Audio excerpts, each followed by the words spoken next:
Port Huron to the tip of the Michigan thumb. Strong winds out of the north are pushing big waves onto the shore. Take a look at this map. The National Weather Service issued a lakeshore flood advisory for the areas shaded in green, as waves could grow to as high as 8 feet. 7 investigator Jim Kurtzner has spent decades on the Great Lakes and on the water, and he shows us what's happening now and how people are responding.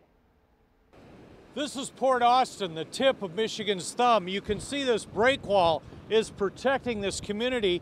The waves are crashing into this at a pretty good clip, and as you look out right now, the waves are 3 to 4 feet tall. So I'm surprised we even have a beach now. She just arrived here to open up her up north house from Romeo, and she's not loving what's happening. The beach is already battle scarred from the wind, the waves, and the winter. She's also going to call her neighbors who haven't made it up from Detroit, Ann Arbor, and Florida. These waves could get 8 feet by time. I've never seen that. What runs through your mind with that? It's a little scary. Yeah, 8 feet is, there aren't any boats out there, are there? On the south end of all of this is Port Huron, where the beachfront has been eroding for weeks because of the wind and the waves. You can see where the waves have pushed the debris up so far today. The lake levels are the highest they've been in 30 years, 2 to 3 feet above average. And with the winds today gusting at 25 knots and more, the waves are pounding. This has been the worst spring that I can remember.